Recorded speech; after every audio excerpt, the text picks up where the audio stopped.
The growing get-rich-quick syndrome among Nigerian youths has become a major concern due to the rise in fraudulent activities, ritual practices, and internet scam. However, this is driven by unemployment, social and peer pressure, and a desire for instant success. Many youths are abandoning hard work and education in favor of quick financial gains. This trend threatens societal values and stability, promoting crimes and shortcuts to wealth. Where do youth connect in this? Welcome, and thank you so much for joining us on another interesting episode. I am Fatima Ahmed Musa, and this is Youth Connect. Now, before we go into this discussion fully, let's go on a quick break, and when we return, the discussion will continue. Stay with us.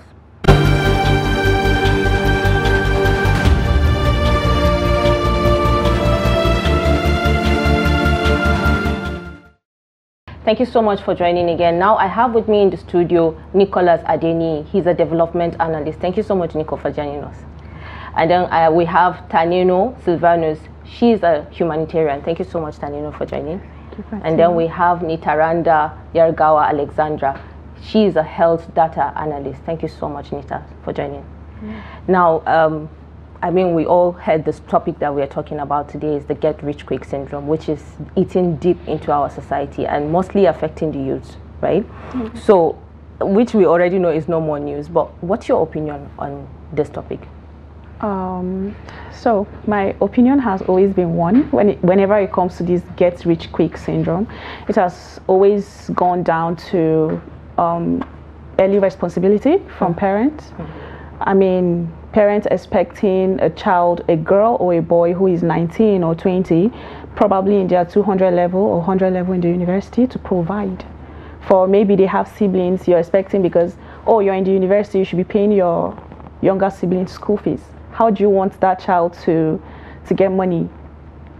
So I'm not trying to justify the fact that you to do that, but it's a factor that adds to it. I want to get money, so I go out of my way to do it.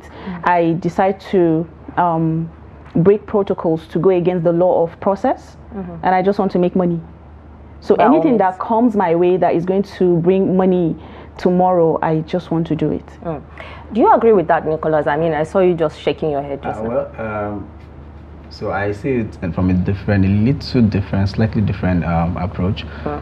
So I think the issue of internet crime and young people indulging in ritual activities, I think it starts off from a problem of a personal flaw. It started as a personal flaw because if you trace back to when the term Yahoo Yahoo was coined, as far back as maybe in the late 2007, around 2007, 5 and the likes, it used to be something that not many people want to do. You get, it was individuals. People are cautious. People are very cautious of it. Nobody wants to indulge. Then I think eventually then the peer pressure aspect of it came along, which is synonymous with what she just explained. And then we now get to a stage where we are now, that it is now a social decadence where the society is even promoting it. And interestingly, you will see people who are the celebrities, musicians especially, have promoted it openly. You see individuals who have openly contested for electoral positions to be a leader, also promoting internet crime, promoting to get rich at any cost. You get, so, and every other person in society is okay with it. I mean, we are even vibing to such songs that promote this kind of activities. So that's how I see it. I see it's personal flaw, peer pressure, and social decadence. Okay, how about Nitaranda? I mean, I saw you also, shaking your head.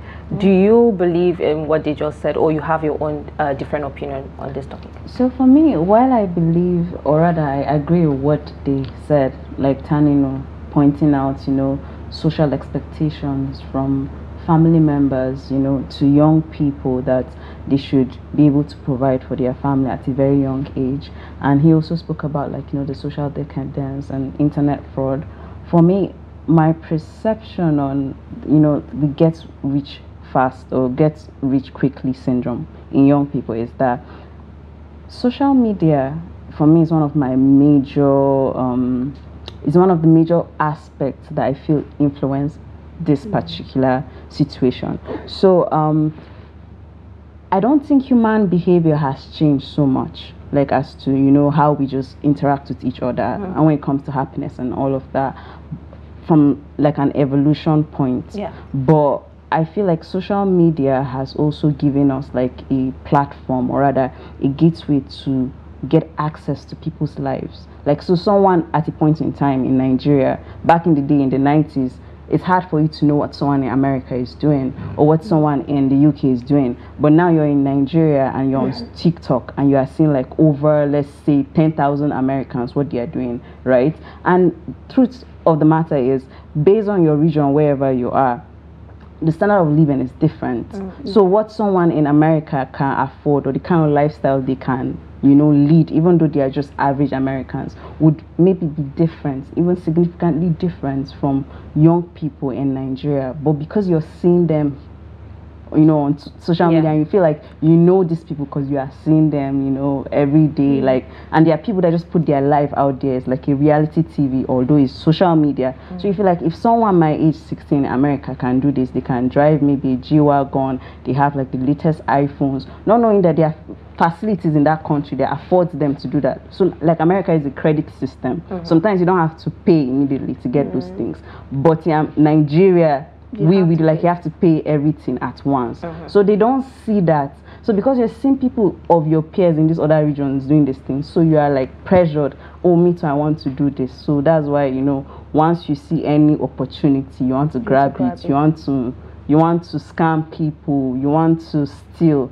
you want to also engage in rituals. So I feel like social media has like a huge role to play when it comes to influencing young people, and also, you know, making them want to get rich really fast. Yeah, so I agree with you on that, you know, but Taneno, you know, we know that survival is a must, right? And there are people that want to explore different ways, whether fast or slow, just to make sure that they make ends meet. And then we know that is a societal norm that we can't take away. Should we be worried at this point? Yes, we should. It's these things don't come easily. They don't just come fast. There is a law of process, like I said the first time. You have to follow these laws. You have to put in the work. It's just like, at this point, I am trying to, at my age, imagine I'm trying to get a lifestyle that a woman at 60 is having. It's not like it's impossible, but there are laws. You have to put in the work. You have to work smartly. You have to work hard. So if I am not ready and willing to work fast or work hard or smart, I'll have to get the easy way out, which is to either start scamming or go into promiscuity just to get money and all that. So it's just, sometimes I feel mindset too contributes a lot, and also a lot of youth don't get the proper guidance and parenting growing up. So you go out there, you just want to copy anything other people are doing, forgetting that morals are very important. Yeah, moral is actually very important. Nicholas, we all know that youth are the future of tomorrow, right? And then what do you think motivates them to pursue, you know, the get rich quick instead of long-term career development? Because I mean, everyone just wants to make money fast. Maybe within 2-3 months or 1 week, some people have that mindset that they just want to make money fast. Okay, so like I like the point she made, where she made references to evolution and how culture and all of those stuff influences our decisions.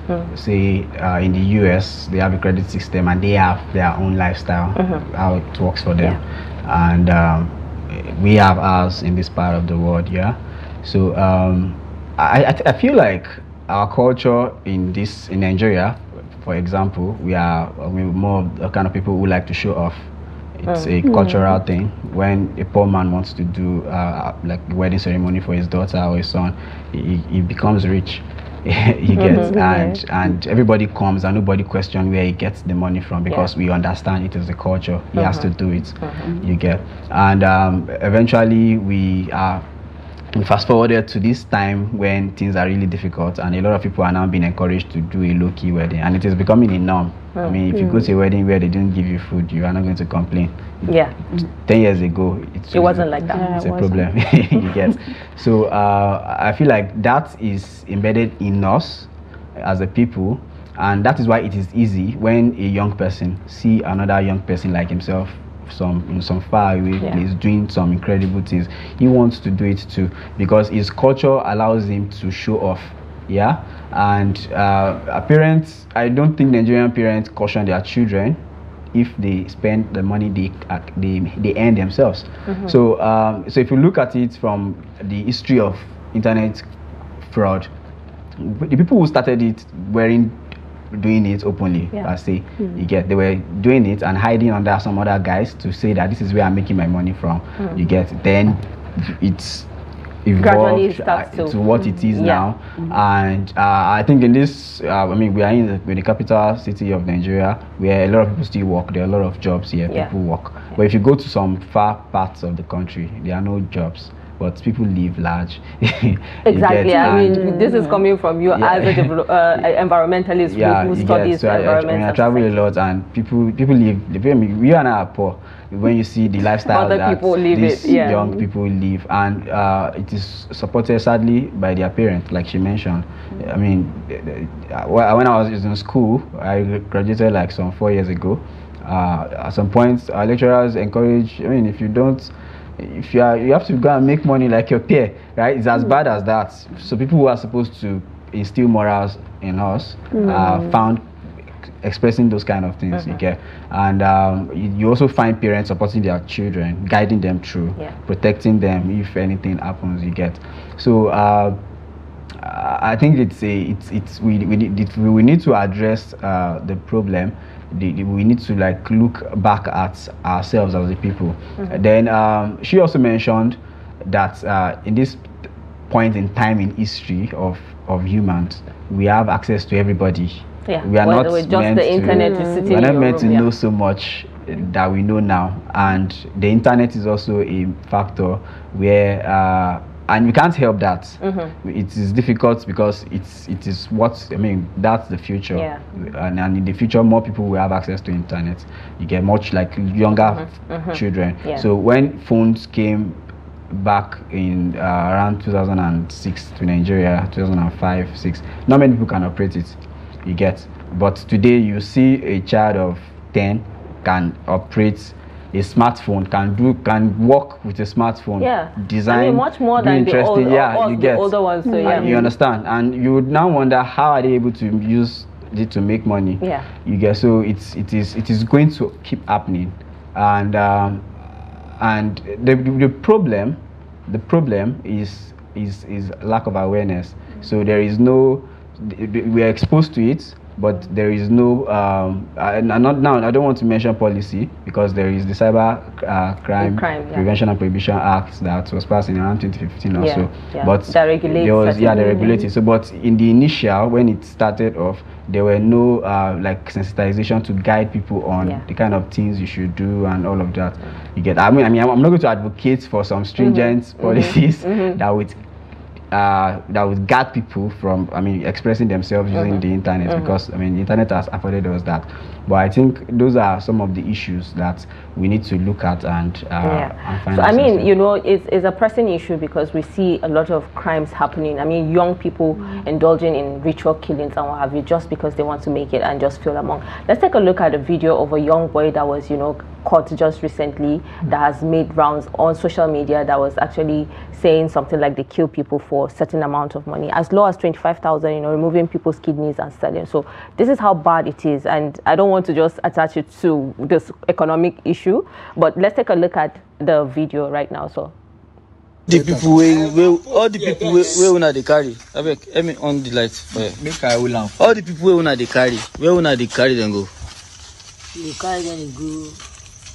You carry them go. Your boy Joshua, we go and kill them there. If una kill them, which una they come up for their body?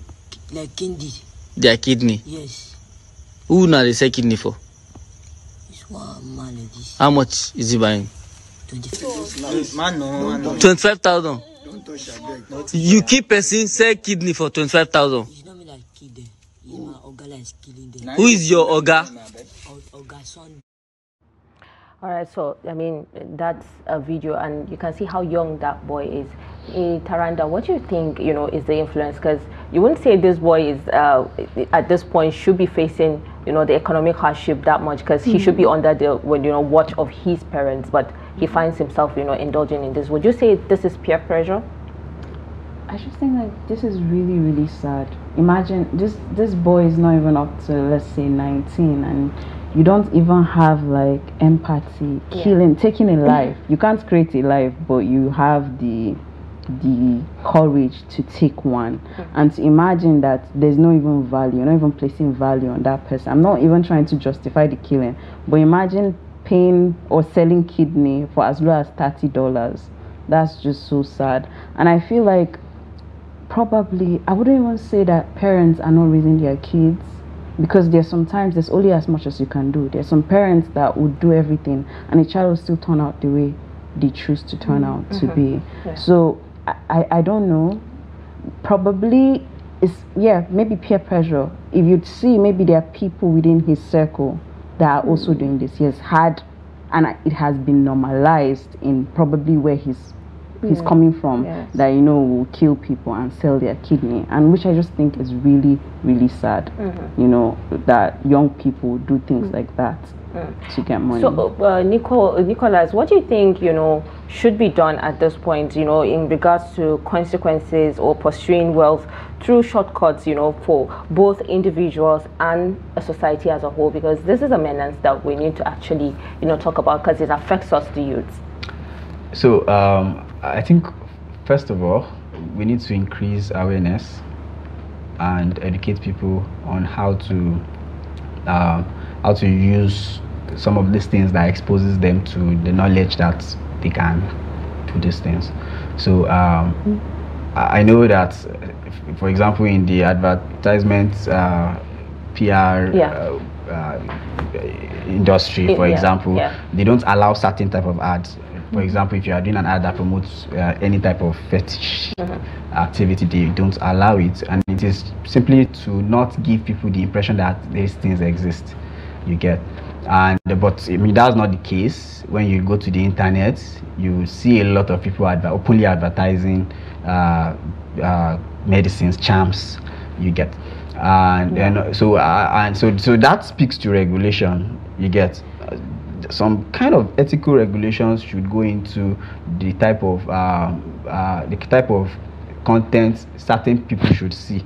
I don't think it is out of place if a young person that is below 16 can't see certain things on the internet. I think it's the right thing. You get, so these people, because they are growing up, they are wild. Young people are wild.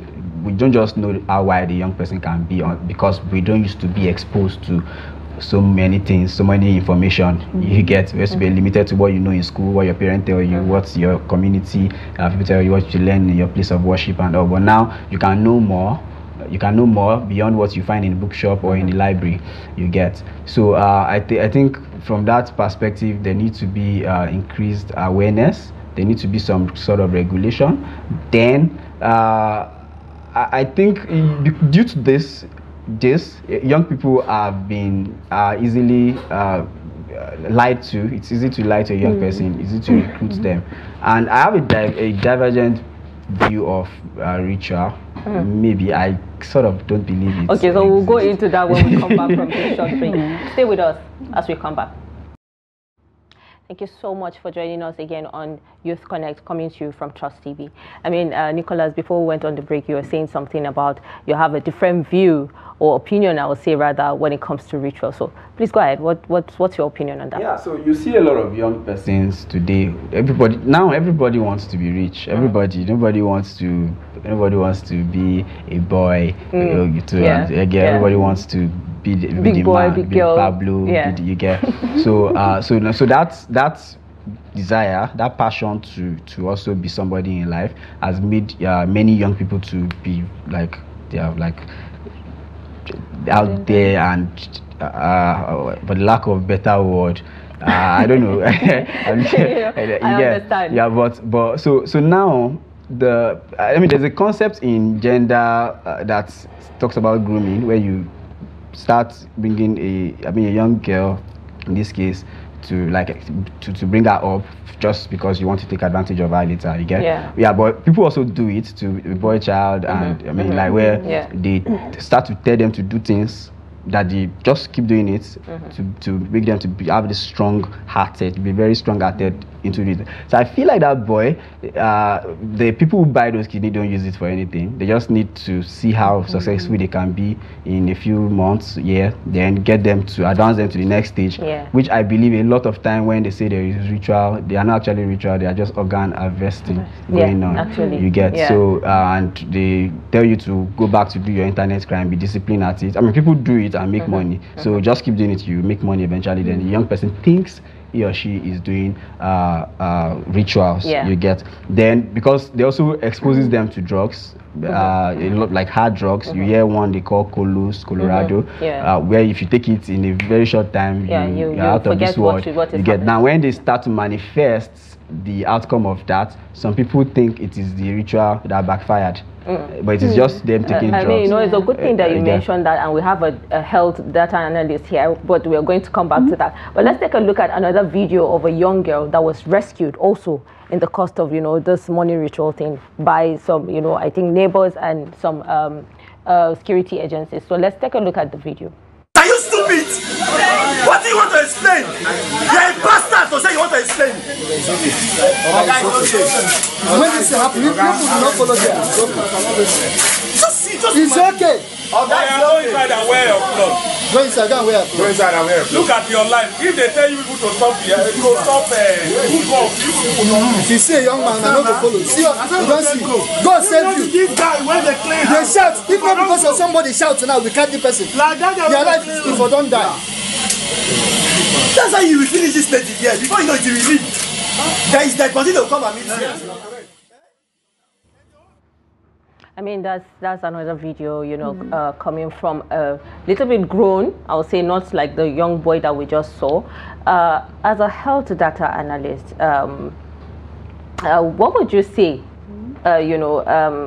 Nita, could be the issue when it comes to this? Because I feel like it has something to do with mental health. In America, they will say schizophrenia or something like that, that maybe people just tend to behave in a rational way and just wake up and just feel they want to kill someone. And then some actually, kind of attach it to, what's it called, this disease that people tend to forget, dementia or something like that. People actually manifest such, activity. So what would you say? Would you say mental health actually plays a role in this? Because it's not just about peer pressure right now. Yes, I totally agree with you. Mental health plays a very huge, like it has a very huge impact on all of this. I would always say this, like the current era we're living in, I think is the best era ever, like, in humanity. And the beauty of humanity is that every generation stands on the shoulders of, the previous generations before them. But also I feel like the thing about mental health is, now, like on TikTok, if you're on TikTok, there's a therapist on every corner. Like if you slide like 3 videos, 1 in 3 videos talks about mental health. But the truth is, you cannot self-diagnose yourself. You need to see a professional, a therapist. And everywhere, professional help, like professional mental health, is quite expensive and it's quite inaccessible, especially like in a low-income country, right? Everybody doesn't really take their mental health seriously. Like, just look at you being in traffic on your way back. Everyone is cursing. Everyone is on traffic rage and angry. And then this trickles down from every generation, from the parents. The parent doesn't even know their mental health status. That children can actually inherit. And then you sometimes take out things on your children, like even the expectation of young children to provide for the family. I would say that if you're a parent that has a good mental health status, you would not be having such pressure on you. You will not place such pressure on your kid to do things, because what was it we said? Character development is very important, and it only happens if you go through the regular process. Children cannot just grow up one day and become adults. They have to go through childhood. So I feel like when your childhood is stolen from you, it's like a disaster waiting to happen. You definitely have mental health issues. Yeah. And like in Nigeria, like for me, I'm in Nigeria and I grew up in Nigeria. I can only speak about the Nigerian experience. And honestly, I don't think we have enough facilities to support people and their mental health. Yeah. You understand? So this actually plays a major role, because someone that doesn't have mental health issues wouldn't, you know, see someone that, let's say like a grown person, like, or a stranger tell you, come into my car, I'm going to give you money, and you would go. If you're in a good place mentally, obviously, you know, that's a red flag. Yeah. So, Taneno, let me come to you as a humanitarian. You know, when it comes to social behavioral change, now I feel this also plays a role somehow, because people tend to change. If there's one thing that is constant, is change. So imagine parents actually grooming their child to become somebody, and then maybe peers just change that perception for them and all. So how do you think we can promote, you know, hard work and a value, you know, for integrity amongst Nigerian youths? Do you think that's possible? Yeah, that is very possible. So there's something we do usually when we are talking to maybe our beneficiaries. We do more of we call it BCC, behavioral change communication. Yeah. So it's more like you have to, it's the mindset. And there's not too much talking, they say. So you have to talk to them, tell them the way out. A lot of girls are actually, I think most of our conversations have been based on the men, what the boys are doing and all that. A lot of girls are misbehaving. A lot of them. There's this negative competition among girls. You just see one person succeeding and you don't know how that person is making the money she is making, and you want to do the same thing she is doing. Imagine I see a girl like maybe Nita with an expensive hair, and I just go and I'm like, I want to buy the same thing. How does she make her money? The people use social media, like you mentioned, to make money, which is legal and is okay. So what if that's what she's doing? I don't have that knowledge. So I feel like the things we post on social media contribute a lot. So if we want to see the change, we have to change our communications.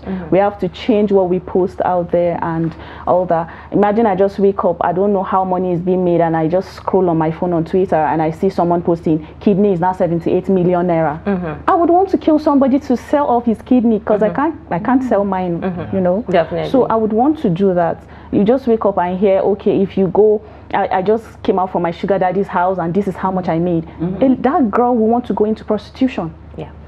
So those things are things I think we should look at. People should look at what they post out there. It plays a very big, like a major role. Because there are a lot of young people there. So yeah. Thank you so much, Taneno, for joining. Nicholas, thank you so much for making out time, and Nitaranda, thank you so much. I mean, Taneno Sylvanus is a humanitarian, Nicholas Adeniyi, a development analyst, and then we have Nitaranda Alexandra Yargawa, who is a health data analyst. Thank you so much once again. Thank you for having Well, this is the much we have for you on Youth Connect this week. Do join us again next week for another interesting episode. Don't forget, if you've missed out, you can catch us across our social media handles, and you know, just so you can go through our documentaries and any other program that you've missed. I'm Fatima Ahmed Musa. Bye for now.